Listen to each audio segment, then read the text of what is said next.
Díxome que avisase cando chegase o médico. O neno... Rita, tes que deixarte coidar, descansar e ir ao hospital para que che fagan unha revisión. Pensei moitas veces en como serían as cousas se non existise ese bebé. Estes días vai necesitar o apoio de toda a familia.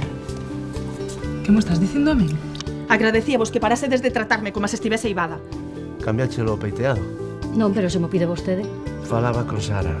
A verdade é que ainda non sei o que diches en mí. Gústasme, Sara.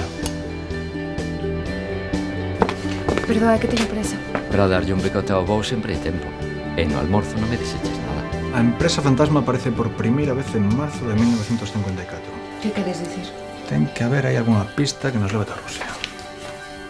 Cariño, se non mo contas, non che podo axudar. Pero ten que quedar entre nós, sí?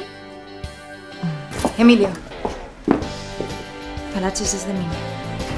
Do teu segredo.